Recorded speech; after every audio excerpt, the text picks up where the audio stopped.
La Chine vient tout juste de combler le dernier écart sur un nouveau pont géant du Yangtze, un ouvrage qui superpose une autoroute à 6 voies directement au-dessus de trains à grande vitesse filant à 350 km/h, au-dessus d'un fleuve que tout le monde disait impossible à traverser. Voici comment ils y sont parvenus. Imaginez le fleuve Yangtze près de son embouchure, juste à l'extérieur de Shanghai. Ici, le fleuve est si large qu'on a l'impression d'être en mer et il est bondé. On parle de près de 200 000 cargos qui traversent ces eaux chaque année. Des porte-conteneurs, des pétroliers, des vraquiers empilés jusqu'au ciel. Donc, tout pont que vous construisez ne peut pas avoir de piliers dans les voies de navigation. Les bateaux ont besoin d'un passage dégagé et surélevé pour passer en dessous. C'est le premier défi. Il faut franchir tout le chenal en un seul saut gigantesque. Maintenant, voici un aspect auquel la plupart des gens ne pensent pas. Le sol sous ce fleuve n'est pas de la roche solide. Il est mou, voire spongieux. Après des milliers d'années, le Yangtze a déposé couche après couche de boue et de limon à son embouchure, créant un lit de rivière en argile molle qui descend sur des dizaines de mètres. Essayez de construire une tour de pont lourde sur de la boue molle et vous avez un problème. C'est comme essayer de poser une brique sur une éponge mouillée. Elle penche, s'enfonce ou se fissure. Les ingénieurs ne pouvaient donc pas simplement poser une fondation et espérer que tout se passe bien. Ils ont dû forer en profondeur et ils ont dû forer au fond d'un fleuve en mouvement. Voici comment ils ont vaincu le lit de rivière mou, et c'est assez incroyable. Pour ancrer les deux tours principales, les équipes ont foré 152 énormes trous à la verticale, à travers l'eau et dans l'argile en dessous. Et ce n'étaient pas de petits trous, chacun faisait 2,5 mètres de large. C'est assez large pour garer une voiture à l'intérieur, en travers. Ensuite, ils les ont remplis de béton et d'acier pour créer des racines profondes qui s'accrochent au sol bien en dessous de la boue molle, jusqu'à atteindre une zone stable. Elles sont regroupées sous les deux énormes piliers qui soutiennent la travée principale, les deux piliers qui portent la charge la plus lourde de tout le pont. Ainsi, sous chacun d'eux se trouve une forêt de ces racines en béton qui travaillent ensemble pour répartir le poids et empêcher les tours de pencher, ne serait-ce que d'un cheveu. Mais il y a un problème avec un sol mou et gorgé d'eau. Lorsque vous le percez, des interstices et des poches peuvent se cacher au fond de chaque trou, des points faibles que vous ne pouvez même pas voir. L'équipe a donc utilisé une technique appelée injection intelligente. En termes simples, ils ont injecté un mélange liquide spécial au fond et sur les côtés de chaque trou et ont utilisé des capteurs pour s'assurer que chaque interstice était parfaitement scellé. C'est un peu comme remplir une dent. Vous ne voulez pas seulement réparer la surface, vous voulez que chaque poche cachée soit scellée pour que l'ensemble tienne pendant des décennies. Et voici ce qui rend cela impressionnant. C'était la première fois en Chine que l'on utilisait ce type de scellement intelligent à la fois au fond et sur les côtés des pieux pour un pont ferroviaire. Ainsi, pendant que les équipes construisaient la fondation, elles inventaient aussi la méthode pour la réaliser. Rappelez-vous, rien de tout cela ne se passe sur la terre ferme.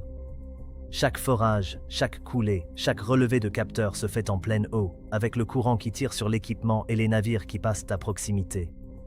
Si vous faites une erreur sous la rivière, vous ne vous en rendrez peut-être compte que lorsque tout le pont reposera déjà dessus. C'est sous ce genre de pression que ces équipes ont travaillé jour après jour. Une fois les fondations ancrées dans le lit de la rivière, la véritable magie pouvait commencer, construire le tablier au-dessus de l'eau. C'est la partie la plus effrayante. Vous ne construisez plus sur le sol, mais vous projetez un immense bras d'acier dans le vide, avec pour seul support l'eau qui s'écoule en dessous et les navires qui passent. Alors, comment construit-on un pont au-dessus d'un vide où l'on ne peut pas installer d'échafaudage ?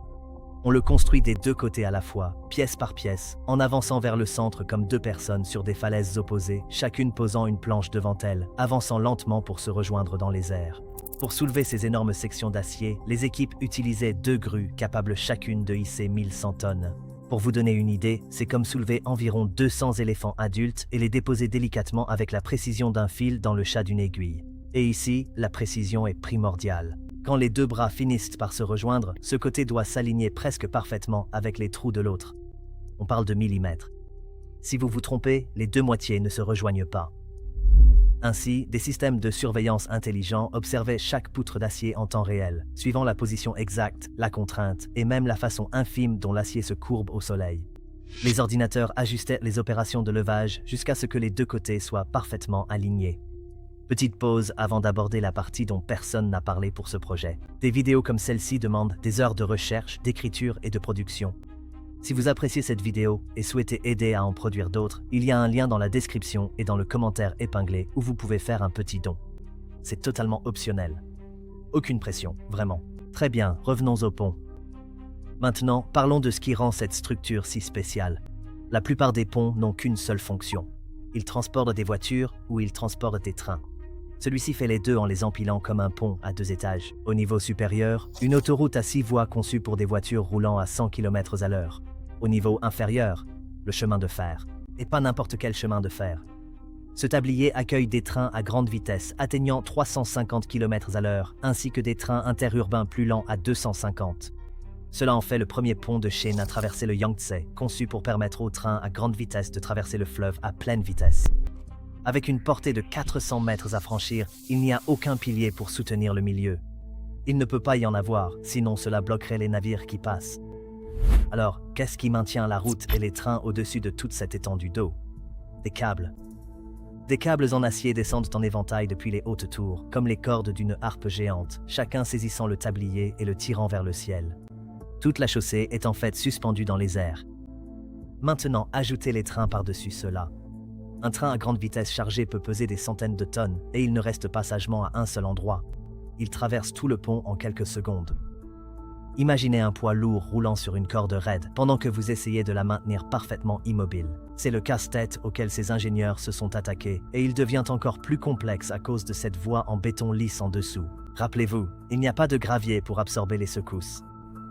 La voie sans ballast ne fonctionne que si la surface en dessous reste presque parfaitement plate et stable.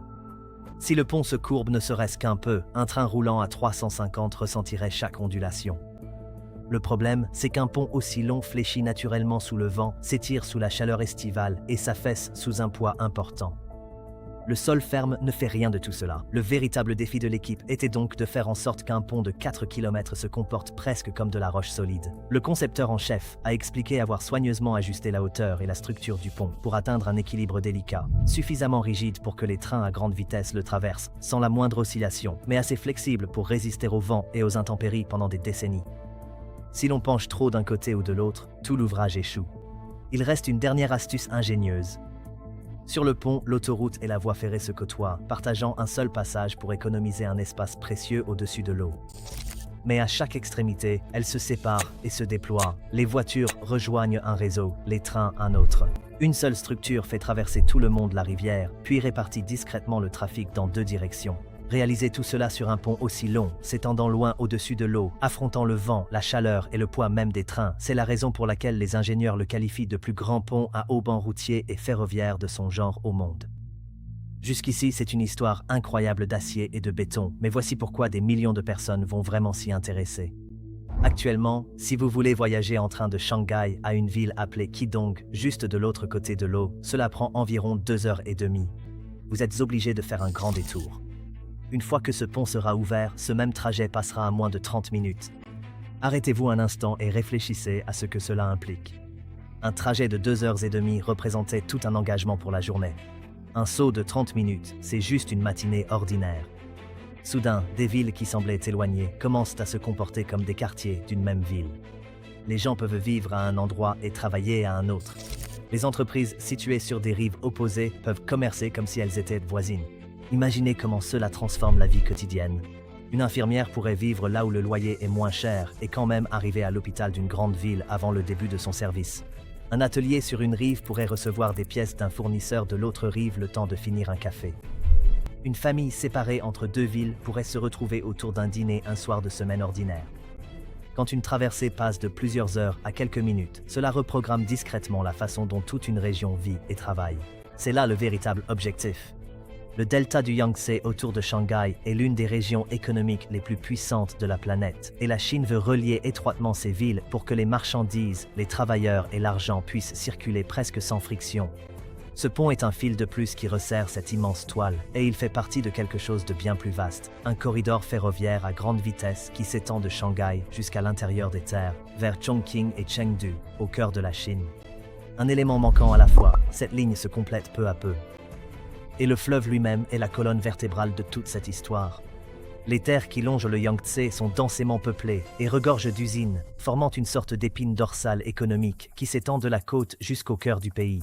Chaque nouveau pont et chaque nouvelle liaison ferroviaire qui relie les 2 rives renforce cette colonne vertébrale, permettant aux personnes et aux marchandises de circuler plus rapidement et à moindre coût à travers l'une des régions économiques les plus actives de la planète.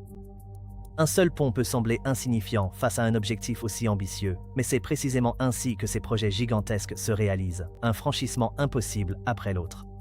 Si vous êtes arrivé jusqu'ici, merci, sincèrement. Ces documentaires demandent beaucoup de temps pour être recherchés, vérifiés et montés correctement. Si ce type de contenu a de la valeur à vos yeux et que vous souhaitez le soutenir, vous pouvez faire un petit don via le premier lien dans la description ou le commentaire épinglé. Aucune pression, mais chaque contribution aide à rendre le prochain possible. Fermer la travée principale, c'est comme terminer le squelette. Maintenant, il reste le reste à faire. Peser cette voie sans ballast, construire la chaussée, installer l'alimentation électrique et les signaux. Les équipes visent la fin de l'année 2027 pour ouvrir l'ensemble à la circulation, ce qui laisse une grande question en suspens au-dessus de l'eau. La Chine franchit désormais régulièrement les parties impossibles du Yangtze. Alors, si une rivière aussi difficile peut être conquise avec des autoroutes superposées et des trains à grande vitesse à 350 km/h, quelle est la prochaine barrière qu'ils préparent déjà à franchir en toute discrétion? Dites-nous ce que vous en pensez dans les commentaires. Maintenant, la prochaine traversée que la Chine veut construire n'est pas un pont, mais un tunnel. Au lieu de passer au-dessus de l'eau, ils prévoient d'aller directement en dessous, en enfouissant un passage de 100 milliards de dollars profondément sous le détroit de Bohai. J'ai exploré tout le projet dans la vidéo juste ici, alors venez y jeter un œil et on se retrouve de l'autre côté.